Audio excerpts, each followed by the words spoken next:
kalau misal ada selisih setiap hari itu kan pasti jadi PR juga ya. Iya, kalau misalkan selisihnya itu 1000 2000 itu kan paling ya udahlah, paling hilang gitu ya. Pasti dianggapnya gitu. Nah, cuma kan kalau terjadi terus-menerus kan itu pasti jadi besar juga gitu. Sedikit-sedikit lama-lama jadi bukit. Ngopi-ngopi. Ngobrolin program iPos. Assalamualaikum warahmatullahi wabarakatuh. Apa kabar nih teman-teman semua? Semoga dalam keadaan sehat. Di acara ngopi kali ini saya sudah bersama Mas Andri nih. Assalamualaikum Mas Andri, bagaimana kabarnya nih? Waalaikumsalam Mas Wisnu, alhamdulillah sehat. Gimana Mas Wisnu, sehat apa enggak? Alhamdulillah Mas Andri sehat. Kalau begitu sehat juga alhamdulillah. Nah teman-teman, Mas Andri ini adalah salah satu trainer di Trigonal Software. Jadi pastinya banyak tahu tentang fakta dan masalah-masalah yang terjadi di sebuah toko. Kali ini kita akan mau obrolin tentang salah satu masalah dan fakta yang memang ada di lapangan, yaitu mengenai selisih uang di kasir ketika tutup toko. Yuk, langsung saja kita tanya-tanya ke Mas Andrinya. Mas Andri, Ya, nah saya pengen tanya nih, apa sih artinya selisih uang di kasir itu? Terus kenapa kita harus peduli? oke, kalau untuk secara pengertiannya ya, garis besarnya itu berarti adanya perbedaan antara nilai dengan di catatan kita dengan jumlah uang fisik yang ada di laci kasir kita. Nah, itu secara garis besar seperti itu. Nah, contohnya itu semisal hari itu ada penjualan 1 juta. Ya, Nah, tetapi di laci kita itu cuma ada 900.000. Nah, itu kan berarti ada selisih 100.000 tuh di situ. betul. Itu berarti selisih kasirnya di situ. Nah, contohnya sih kayak gitu kalau untuk selisih kasir ya. Nah, pasti juga ada pertanyaan, kenapa kalau selisih gitu? Kenapa sih kalau selisih? Nah, kalau selisih itu kan berarti ada yang salah gitu di cara operasional kita, pencatatan kasir kita, pencatatan penjualannya gitu. Nah, itu yang harus perlu kita cari tahu gitu. Karena kan kalau misal ada selisih setiap hari itu kan pasti jadi PR juga ya. Iya, kalau misalkan selisihnya itu 1000 2000 itu kan paling ya udahlah, paling hilang gitu ya. Pasti dianggapnya gitu. Nah, cuma kan kalau terjadi terus-menerus kan itu pasti jadi besar juga gitu. Sedikit-sedikit lama-lama jadi bukit. Iya, kayak gitu. Nah, itu pasti jadi masalah nantinya. Gitu. Kalau untuk selisih kasir itu. Oke. Selain itu ada lagi nggak Mas dampaknya? Oke, selain itu sih ya untuk dampaknya itu enggak cuma dari perhitungan di kasir kita juga, tetapi kan nanti bisa jadi juga dampaknya itu ke efek dari kesulitan tim kita atau ke karyawan kita atau hubungan kita antar karyawan gitu. Karena kan pasti nanti dipikir ya ada yang mengganggu hati kita gitu atau pikiran kita, kenapa sih ada selisih gitu. Nah, pasti kan nanti ada timbul rasa-rasa curiga ke karyawan dan itu kan nggak baik gitu ya. Jadi kita perlu tahu dulu nih solusinya seperti apa, kendalanya kayak gimana, dan itu kita perlu cari tahu memang kayak gitu. Nah, kesimpulannya hal ini nggak boleh terjadi karena selain kerugian finansial juga akan mengganggu kesulitan di dalam tim toko. Mungkin ini bukan masalah besar di awal, tapi lama-lama kalau nggak ditangani dengan baik, ini akan menjadi masalah besar. Jadi dipastikan kita selalu memeriksa dan langsung diusut kalau ada selisih. Iya, Di kasirnya. Begitu ya Mas jangan, Andri ya? jangan didiamkan, iya. Betul. Perlu dicari tahu. Nah, sepenting itu ya ternyata ya Mas ya. Iya, betul. Itu penting banget itu. Urusan keuangan tuh penting. Terus mau tanya lagi nih Mas. Yang sering terjadi penyebabnya itu faktornya apa aja sih Mas? Kalau boleh tahu. Oke, kalau untuk dari faktor penyebab ya, itu sebenarnya di sini saya bagi jadi 2 kali ya. Ada yang pertama itu biasanya kesalahan manusia itu sendiri atau Human error. Human error bisa jadi human error itu karyawan kita biasanya salah memasukkan harga jual atau bisa juga salah mencatat transaksi, bisa juga misalkan kembaliannya lebih gitu. Nah, itu enggak sesuai kembaliannya. Jadi pasti ada selisihnya tuh kalau gara-gara kembaliannya lebih dikasihnya atau kurang dikasihnya. Itu pasti nanti ada selisih karena hal itu. Contohnya misal kembaliannya itu harusnya 5.000 tapi dikasihnya 7.000, kita nggak cek dulu. Nah, itu biasanya selisih pasti kalau kayak gitu. Jadi ada kesalahan dari pihak manusia itu sendiri gitu, atau human error itu gitu. Lalu untuk yang keduanya? Oke, kalau untuk yang kedua ini biasanya sih ya, ini mungkin bisa dianggap kecurangan dari kasir itu sendiri atau hal semacamnya ya.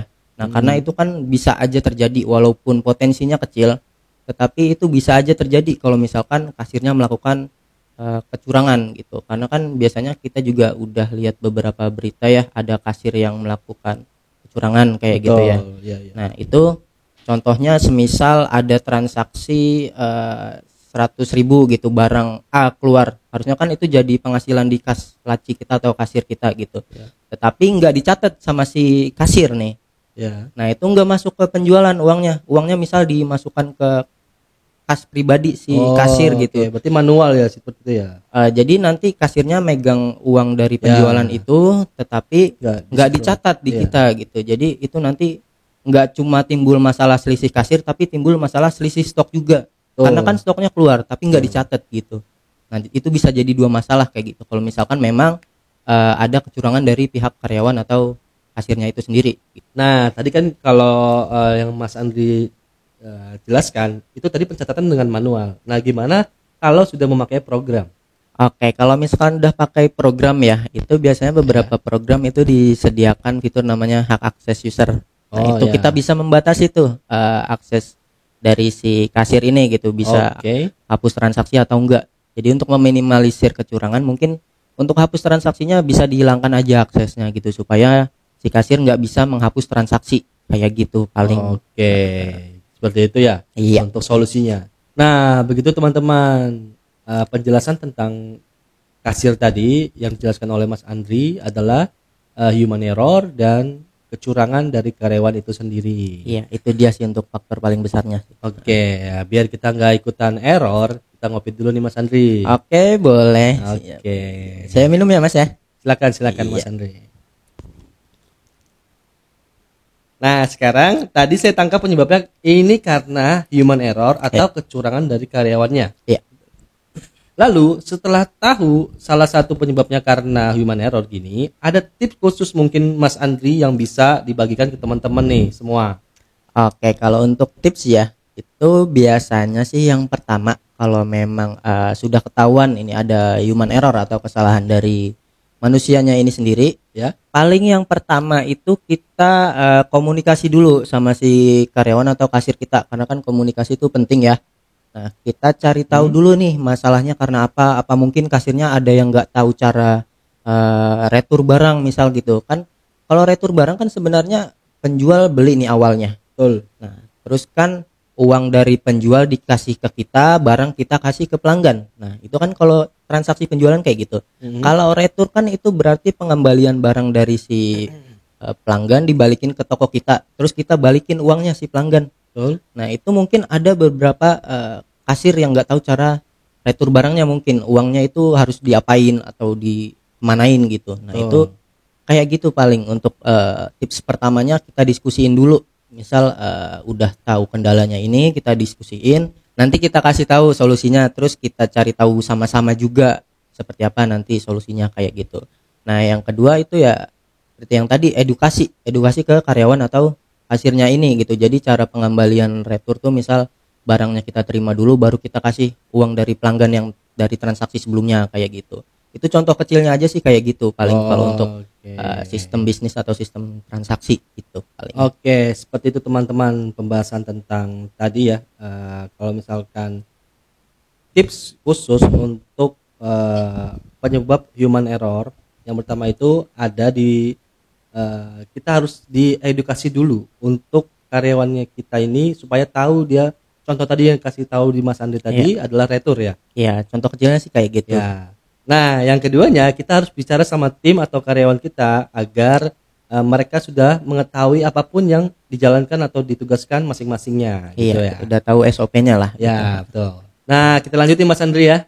Ya, boleh. Selain bicara ke tim kasirnya nih, kita tadi sudah membahas tentang segala macam di kasir ya. Iya, betul. Nah, pastinya ada langkah lain yang bisa kita ambil selaku owner toko. Itu gimana nih? Oke, kalau untuk tips lainnya sih ya, yang pertama itu pasti kita bisa buat dulu SOP yang jelas untuk si kasir ini gitu ya, supaya dia nanti bisa melakukan transaksi yang baik seperti apa. Nah, itu yang pertama. Yang kedua itu kita bisa pasang CCTV. Nah, itu yang kedua tuh. Nah, yang ketiga itu kita bisa rutin cek uang. Yang keempat itu kita bisa pakai cash drawer atau laci uang gitu. Nah itu kan ada kuncinya tuh. Nah, itu nanti bisa jadi lebih aman juga kalau itu. Nah, yang kelima itu bisa lakukan rekonsiliasi berkala gitu. Nah, rekonsiliasi ini penting nih kalau dilakukan berkala gitu. Jadi kita lakukan setiap hari untuk mencocokkan uang antara di fisik dan yang di catatan gitu. Nanti kalau kita lakukan rekonsiliasi berkala itu nanti pasti kita tahu adanya selisih itu di mana, adanya kendala itu di mana gitu kalau melakukan rekonsiliasi itu sendiri. Nah, kalau kita transaksinya itu misalkan masih manual ya, rekonsiliasi ini kan pasti memakan waktu juga ya pastinya ya. Lama ya Mas. Iya betul. Nah itu mungkin bisa dipermudah kalau misal kita pakai program gitu. Kalau kita pakai program tuh nanti kita akan lebih mudah, lebih cepat juga gitu. Karena kan sekarang udah zamannya teknologi ya, mau nggak mau kita pasti harus ngikutin gitu. Jangan sampai kita ketinggalan gitu. Jadi lebih baik mungkin bisa dipikirkan dulu menggunakan program gitu supaya lebih mudah untuk rekonsiliasi nantinya kayak gitu. Nah, tadi kan Mas Andi sudah membahas tentang teknologi ya. Teknologi apa nih yang bisa membantu kita mengatasi masalah selisih uang di kasir ini? Oke, kalau untuk teknologi itu sendiri ya untuk zaman sekarang itu udah ada yang namanya program kasir atau program khusus untuk penjualan gitu.